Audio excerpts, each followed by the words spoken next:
All right, everybody, we're back. And I think Thursday and Friday is going to be the days.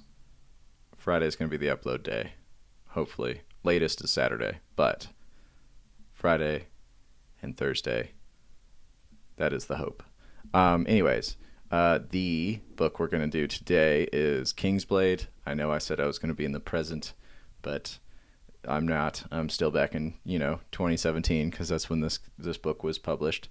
The author is Andy Clark. The narrator is Christopher Tester, and the runtime is 9 hours and 45 minutes, unless you do some magical shenanigans with making it play faster or slower. So, the summary: the machinations of the servants of the dark gods have come to the planet of Donatos. A promise of freedom from the tyrannical and stifling imperial rule made by the Wordbearers has ignited a full planetary revolt. With the night world of Adrastopol being the closest militarized world, Segmentum Command has tasked the Night Houses with quelling this rebellion. Noble House Draconis is the ruling family of Adrastopol, with High King Tolwyn Tan Draconis sitting atop the throne and leading the coalition of imperial forces that have been assembled. Among Tolwyn's knights is Daniel and Jenica Tan Draconis, who must do more than just survive the coming conflict. They must prove their worth and worthiness as heirs to the throne. More specifically, Daniel is the true heir, because this night world is not progressive enough to put a girl on the throne so long as there is a male successor, but they're both technically heirs because they are the son and daughter to Tolwyn, who is sitting High King of Adrastopol. But court intrigue out of the way, that is the summary of the book. It's a really simple plot, and it sounds simple because it is. So there's not gonna be like a plot twist suddenly. There's something new happening. No. It's very simple. It's very cut and dry. That being said, the characters, which we're about to move into the character section, I'm not going to go super in depth on them because the book doesn't. At most, it reveals more motivations than you thought they previously had, but they're not wildly deep, super complex, nuanced characters. We're not digging into a Eisenhorn or a Fabius or something like that. So, yeah. That being said, characters. We have High King Tolwyn Tan Draconis. It's kind of all in the title. He's a king. He does king things, and he bears kind of the weight of Adrastopol on his shoulders. He is a night pilot. He's been a night pilot for a very long time, and since he's leading this invasion and this conquest, he's kind of playing a lot of different roles, and he does a really good job. He's written pretty well. I like that he is in this book for a good chunk of time because we actually get to see him do stuff, because way too often people in Tolwyn's kind of position, characters I should say, they're not in a story like a coming of age story for too long. But yeah, moving on to Viscount Garant Tan Chimeros and Alicia. I'm just going to cover them both. They're basically they're in the court and they are involved in courtly intrigue. They have come basically with, well, at least Garant has come with his House Chimeros to support Draconis in the fight for Donatos, but there is some stuff happening behind the scenes that he is kind of at the helm of, and we'll dig into it in the story section. But for now, just know that Alicia and Garant, especially if you pay attention to them in the beginning, it kind of pays off later because there's some hints that are pretty well dropped by the author. Yeah, Andy Clark does a pretty good job of kind of setting things up before stuff happens. So it's not like stuff happens, it came out of nowhere. It's like if you paid attention a little bit, you kind of could see it coming. Luke, their son, he is Daniel's kind of bestest of buds, and they pilot kind of nights together, and they're both kind of just out of their becoming. They're both still getting used to their throne mechanicums and like their knights, and this is the first conflict for both of them. So Luke and Daniel are kind of the same up until like things kind of start getting going with the book, and then they kind of go not in their separate ways. They're still friends, but their path kind of starts diverging, just because of fate and all of that jazz. There's Marcos da Draconis. He's a herald of House Draconis. He's kind of Tolwyn's right-hand man, and he was the guy pretty much that Tolwyn looks to kind of bring Jenica and Daniel up to par. He's not necessarily like their stepdad or even their uncle, but he is kind of a stalwart figure in their lives. And he's your standard mentor figure. There's nothing too crazy about him, and there's nothing like, subversive. The author is definitely not trying to make any kind of like, oh, I'm trying to turn this coming of age story on its head by doing this. It's like, no. It's a coming of age story. Daniel, he is Tolwyn's son. He's next in line for succession. He's just made it past his becoming, just like Luke. And this is kind of his time to shine.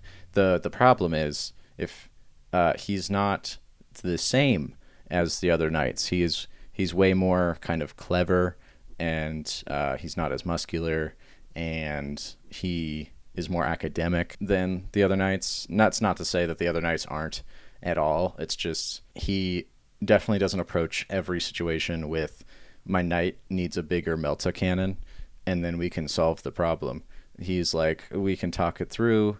He's diplomatic. I would say, to be honest, because I don't think the book does a good enough job of kind of representing Daniel in his early stages. I would say that Daniel actually shows more leadership traits than Tolwyn does, because Tolwyn is your stereotypical, like, the only reason he's so good is because he's succeeding, but like, I wouldn't say that he's very good at diplomacy, or anything specific. And then Daniel does. He just isn't confident. And it's kind of like the rom-com, not rom-com, but like the Ugly Duckling stories, where it's like right when the girl takes off her like glasses and like drops the ponytail, suddenly everyone's like, oh my God, you were cute the whole time. It's like, literally, Daniel is smart and he is competent. He is a night pilot.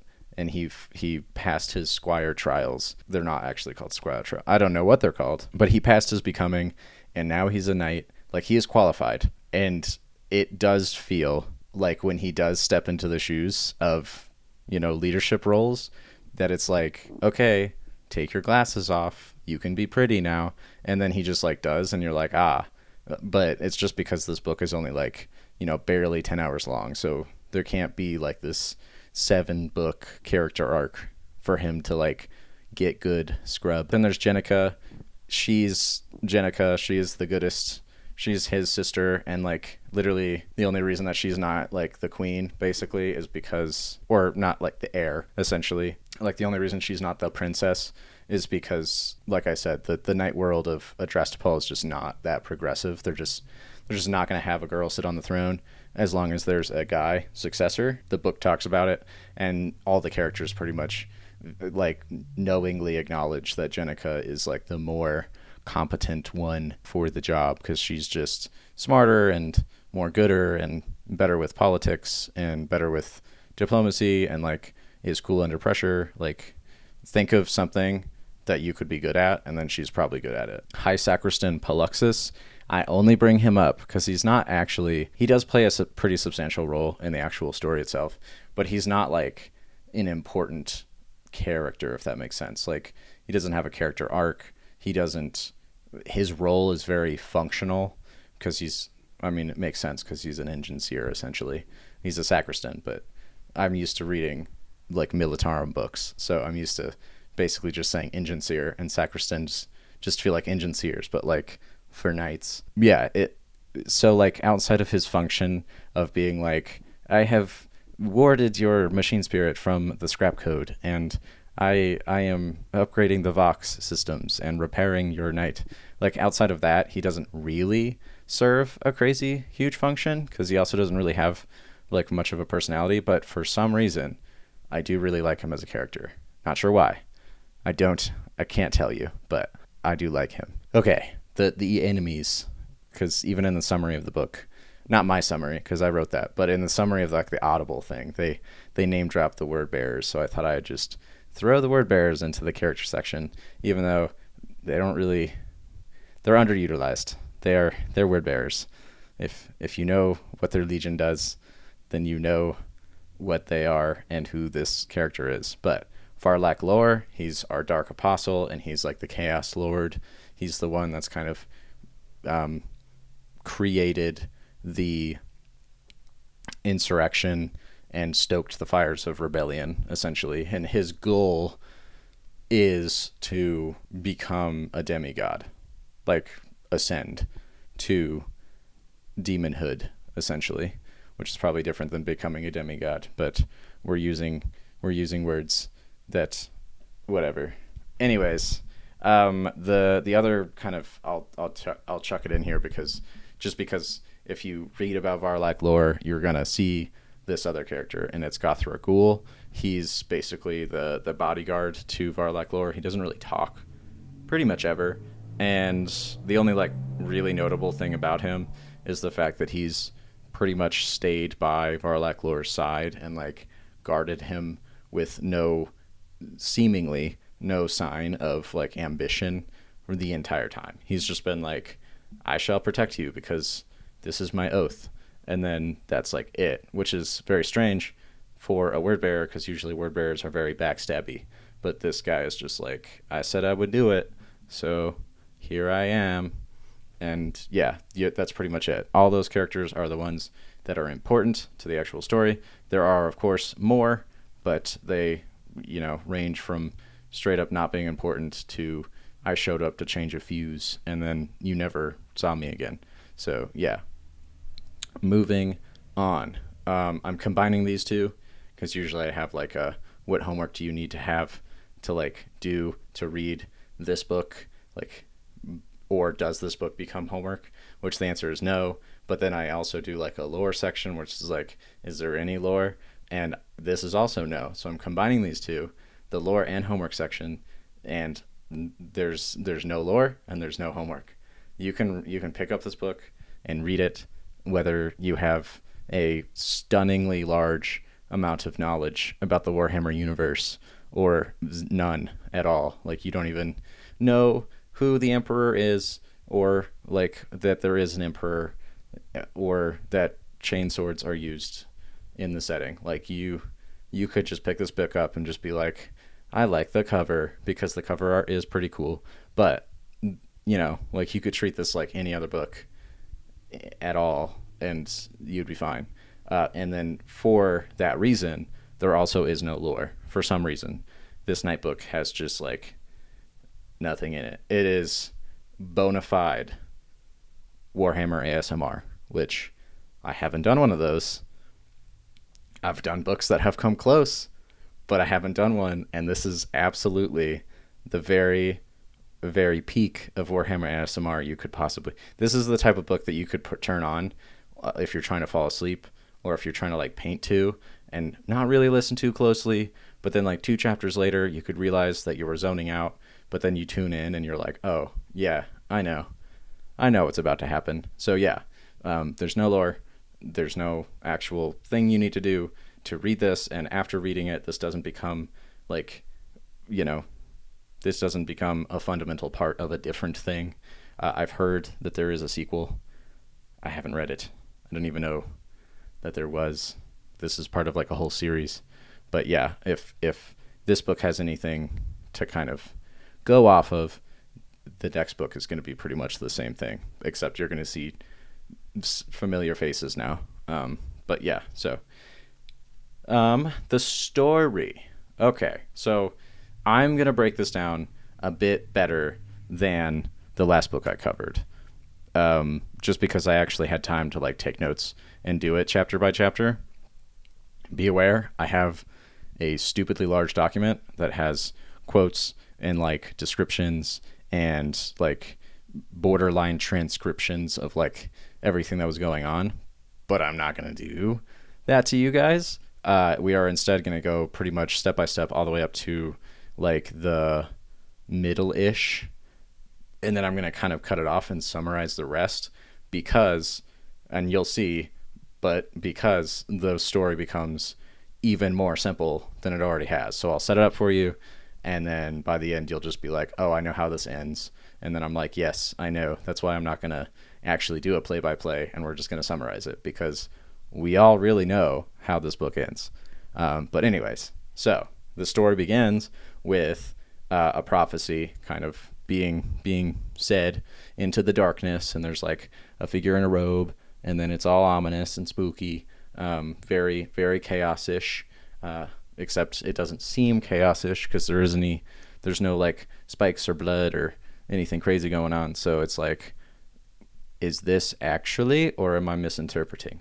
And then it kind of screen goes, if you were watching a movie, the screen would go to black, and then we kind of pick up the story proper with the Imperial force arriving at Donatos, and there's not like an orbital like fleet moment where it's like we have arrived and then speech and then the deployment. It's just like we are deploying. There's drop keeps like literally making their way down to like the planet through the atmosphere, and then you're supposed to just basically catch up. Daniel and Marcos and Jenica and Luke, they're all pretty much introduced like right out the gate as they're dropping. And of course Daniel is having like motion sickness, and then people are making fun of him for being motion sick, and then blah blah blah blah. Like a lot of this story is pretty rote, I would say. Anyways, so everyone lands, the knights deploy, everything kind of goes without a hitch. They establish a beachhead, and it runs like clockwork. The specific plan is basically there's a city called Pentecost that the traders have basically set up as a fortress, and the Navy has set fire to Pentecost to kind of drive the encamped traders out of Pentecost and into the night lines. And then that whole peninsula is going to be used as like a beachhead to travel north and kind of figure out a strategy from there. Everything kind of goes off without a hitch. Everyone deploys. We get to kind of see knights in action. So one of the strong points of this book is the fact that there isn't like a lull, and it knows that like it knows how to just go and go and go. There isn't like a stopping point, basically. So after this, we go straight into basically a war council. There's like a really brief scene in a hallway where Marcos and Tolwyn kind of talk to each other, and you get kind of a feeling of, because there's Adeptus Militarum regiments that are accompanying these knights and assisting with like the planetary invasion, but the knights like as a whole, as a group, the mentality towards infantry is very dismissive to outright contemptuous, just because like it's similar to Titans, where they're basically one with their machine and they feel the machine around them, and they're like toppling buildings with like a flick of their finger, and they can their right arm becomes basically a massive plasma blade. So like it's easy for them to kind of lose themselves in the godlike power that this dark age of technology equipment gives them, as well as all of the machine spirits, or not machine spirits, but like the ghosts that they talk to that are stuck in the machine, that are kind of like data memories of previous pilots. So all of this kind of comes or catalyzes like a knight to kind of be very dismissive of lessers, essentially. Like if you're not piloting another knight, you're not a problem. But yeah, so the war council is called, I could just simplify it and say the ruling hierarchy of the government, because it should be noted that this rebellion is like ongoing. It's only been happening for like 10 months. It's not like this has been happening for years and years, and there's been like generations of people fighting. Like, this is a new thing. But yeah, I'm getting ahead of myself.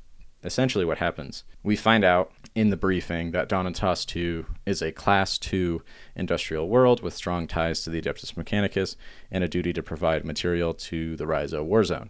Continent Primus is a rich industrial superhive, a conurbation superhive thousands of miles across, dotted with zones of rocky wasteland and spoilscape. The continent Secundus, because there's 2 continents on this whole planet, only 2, and Secundus is an irradiated dumping ground that plays host to a handful of heavily shielded, fully automated recycling plants and little else. As of 10 months and 6 days ago, an armed insurrection began on Donatus Primus.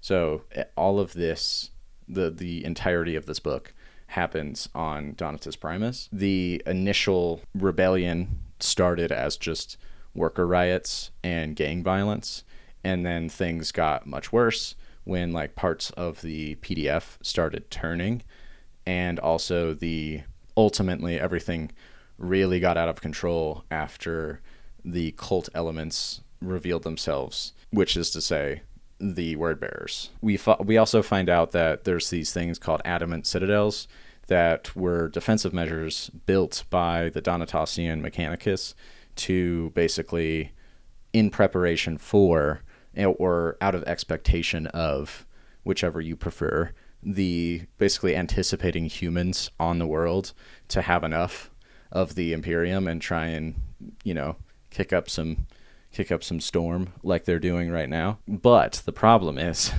they lost control of these adamant citadels when the word bearers and the Dark Mechanicum were able to basically turn these fortresses that dotted the entire Primus landmass against the military. They're so strong, but they do have weaknesses.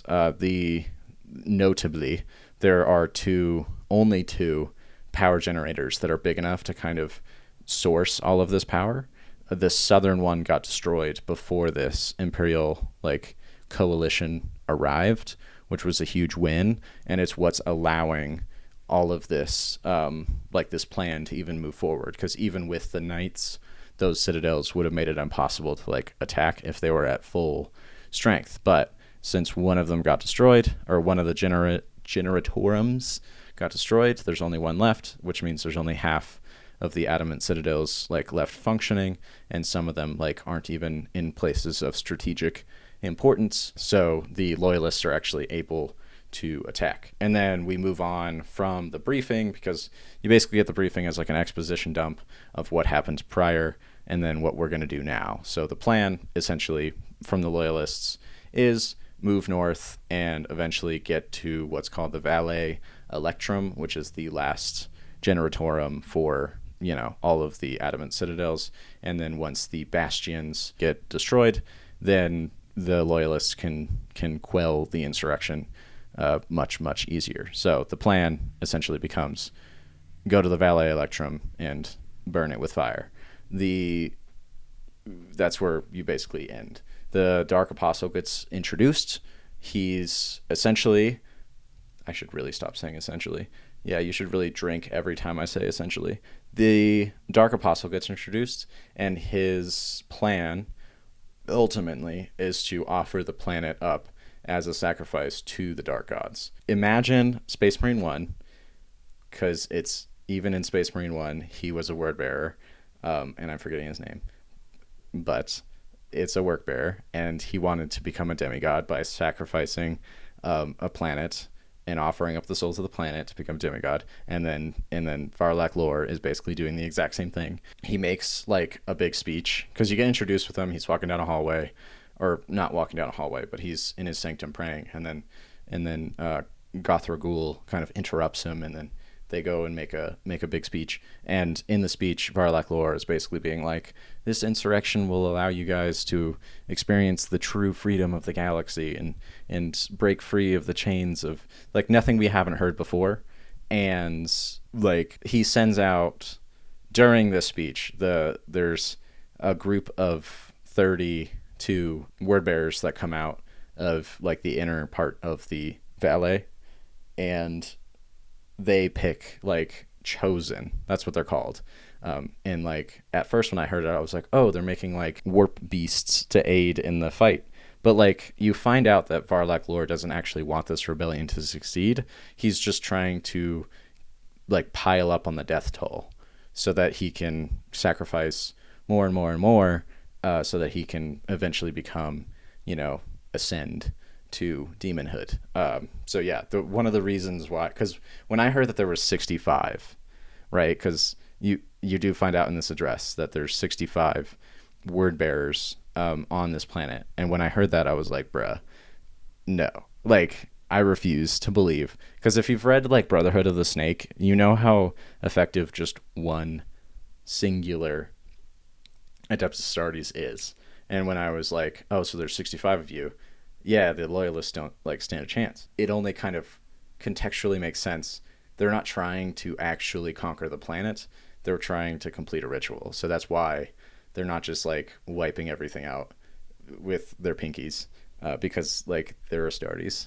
And even knights are,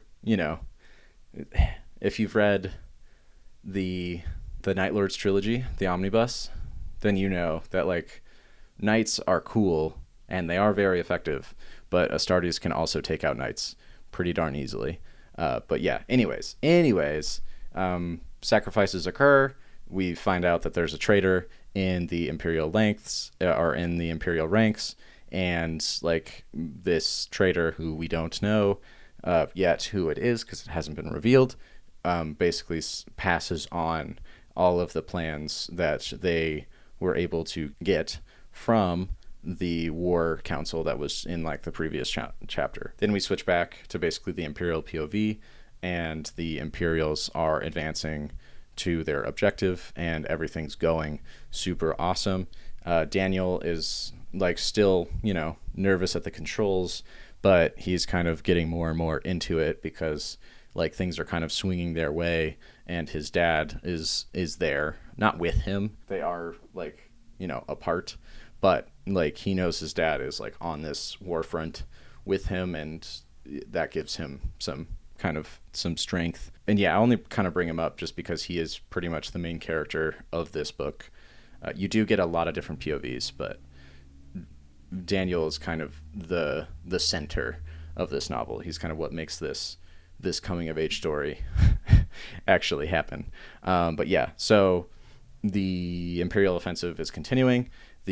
Basically the blades of the honored knights are more than a match for traitors and cultists. There is like a slight, and this comes from Daniel, but it's kind of disregarded because he's so like fresh. Basically, he's a squire. He's like, this is too easy, and everyone's like, nah, shut up. This isn't too easy. We're knights. Look at us. We're awesome. And then, yeah, things progress more and more and more. And then with victory on the horizon, High King Tolwyn shows up at a gathering of the leaders in basically inspirational gear and panoply that is befitting of his station. He makes another speech and then hands over basically a second war council to Viscount Garrett and Alicia. Basically, but Alicia doesn't really talk. Viscount Garrett takes over, and he basically lays out all the plans in very specific detail, and he spells out everything that they need to do on data slates, and then he hands everything out, and he's like, everyone needs to follow these to an absolute T, or else things aren't going to work out well for us, because the Valet Electrum is that well defended, blah, blah, blah, blah, blah. And it's like, I don't know, sounds pretty sus. Because he's like you'd think, yeah, no, duh, you do need to actually like listen to your orders, but he is like way too adamant about telling people, hey, these orders like absolutely have to be followed. And like the writing does a pretty good job of kind of pointing out that like his expression changes, and his eyes are really hard at some points when like they kind of shouldn't be, etc., etc. So like something's up. Anyways, the after the second war council, everything kind of, there is a scene. I'm if I just went straight to like, and then they fight, I would be lying. There is like a decent amount of time that gets spent like in the encampment. Everyone's getting ready. You get to see like training with like duels, and like the knights themselves are getting like blessings, and like incense is being used, and the sacristans are doing final checks, and like people are eating, and it's like everything you do pretty much pre-fight to like get ready for the next push. And then Daniel gets a gift, and like Daniel and Jenica and and Tolwyn all spend time together and all that jazz. It's very heartwarming. But ultimately the Imperials kind of, they mount up, and then they march north to kind of make their final assault on the Valle Electrum, or that's how it's, supposed to go. But then basically by the end of that push, the Chimeros, the Night House, opens fire on its allies. There's a big betrayal scene, and a mass scrap code is unleashed, and like and it's like all of this combines to severely cripple the systems of all the loyalists' equipment. Plus, like a lot of people die, but they are ultimately able to escape, because there is a very minor word bearer called Darkshaw or Dakshaw, one of those, who basically gets a little bit too bloodthirsty, and he tries to set a trap next to a bridge, but all he ends up doing is letting like some of the knights escape, and then he gets burned alive later in the book because he's like overconfident, I guess. And then the rest of the book after this betrayal is basically Daniel growing into his abilities and becoming like a more confident leader, and like more confident in himself, and also coming to terms with taking over the role of his father. He also finds out like from his own like knight throne, which he's not sitting in his dad's throne. So I don't really know like how this happens.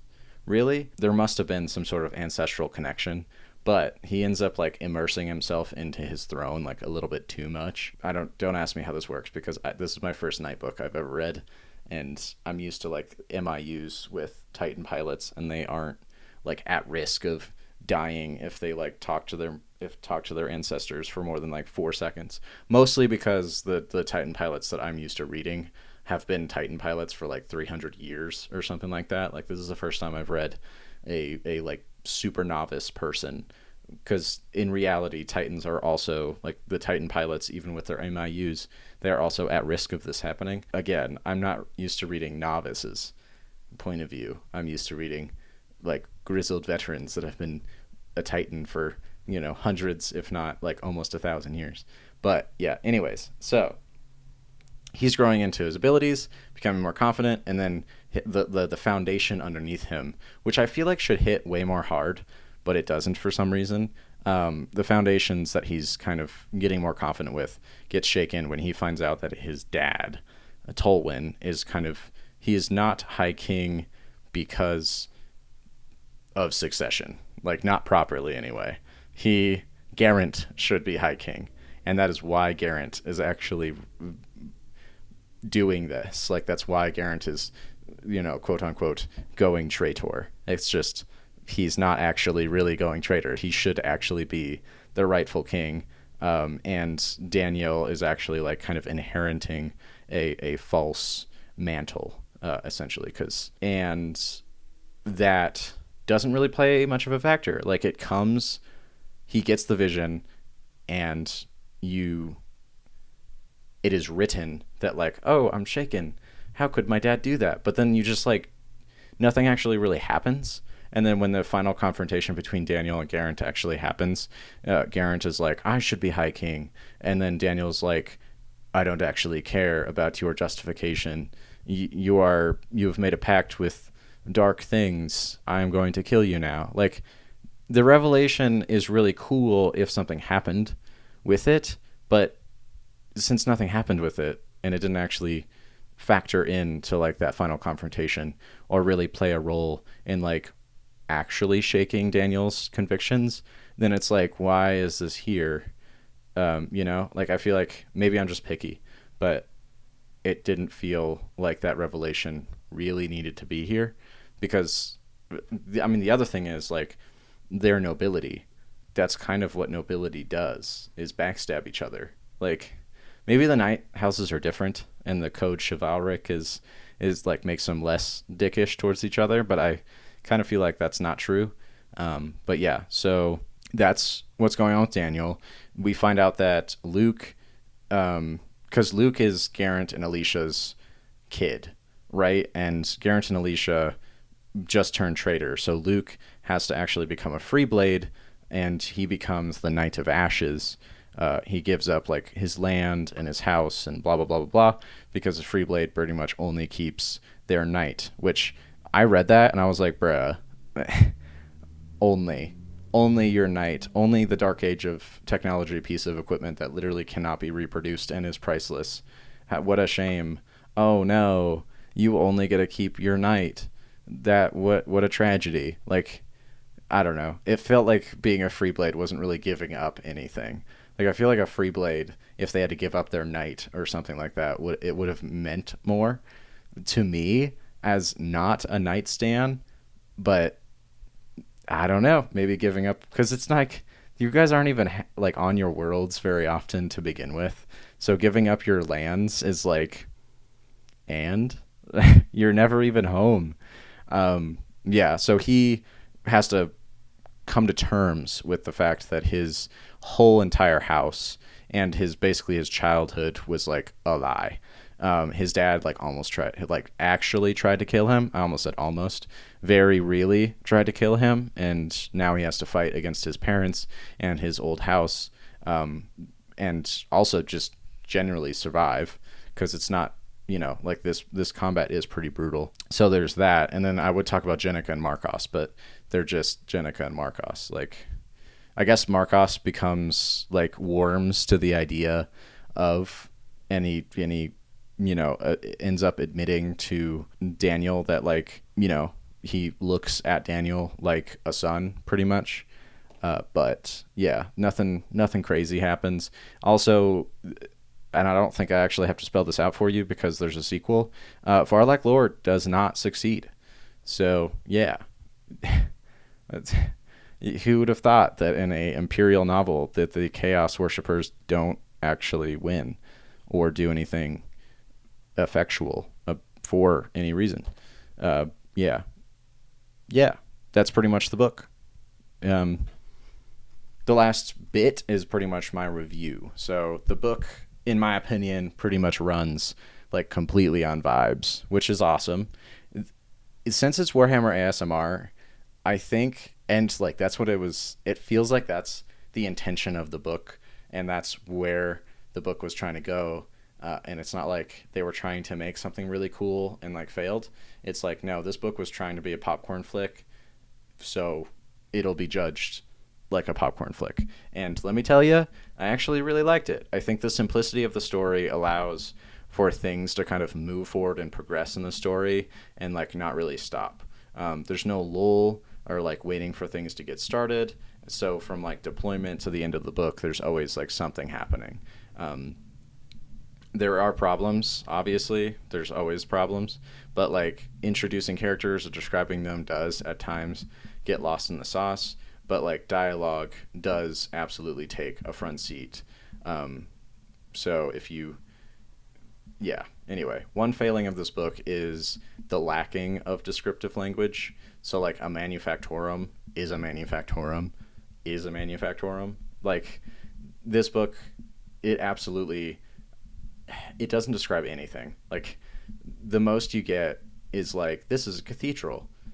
Do you have what a cathedral in your head? It looks like that. Like it even doesn't describe knights, which is weird. Like it'll talk about their coloring, but like doesn't talk about size, doesn't talk about how they move, doesn't talk about like anything. Like without the cover art, I would just be like, I don't even know how tall these things are. Like I assume they're big because they talk about a knight will clip a building essentially, and the building will come down. So I guess you're a large thing, but I'm not. You know, I don't know. since the but okay, since the dialogue is such a focus, it makes the characters sound like human beings when they talk to each other. So they may be flat characters, but they sound normal when they talk to each other. The motivations range from like the expected, which absolutely is not a bad thing, to surprising and like nuanced. Um, and I mean like with Garrett and Alicia, you'd think that like the mustache twirling villain that's like, I will claim my rightful place on the throne, is just doing it out of jealousy, but then you find out that like no, he's not doing it out of jealousy. He's his like brother was killed by Tolwyn, and you're just like, oh my god, like you actually do have a bone to pick. Um, this isn't just because you're, you know, a douchebag. The revelation of the conspiracy that Daniel's father was a part of, and the prophecy that Alicia was working to bring like that about, was genuinely like refreshing. So like both Alicia and Garrett were, you know, doing things for their own actual reasons and not just like because the plot demands. This is at its core though a coming of age story, and like those are like its actual bones, and it's also a Warhammer book about fighting chaos. So those like things make it so that the book like absolutely could have been cut and dry and like very very forgettable, but those subtle changes that I just talked about to the typical character archetypes and like motivations are what stops this book from becoming like wildly rote and basically like a high schooler's idea of you know a book. Yeah, so I think that making the characters act like humans instead of cardboard cutouts does a lot for the story. One other failing I'll talk about is the word bearers. It's not because they're like written badly. I actually think they're written perfectly. They're like they're immaculate. But it's just literally their lack of presence. They're underutilized. Like I know that this isn't a word bearers book, but like if you're gonna have a word bearers in it, I'd like more of them, you know, and not just like cumulatively like maybe 2 chapters of word bearers in a, you know, 300 something page book.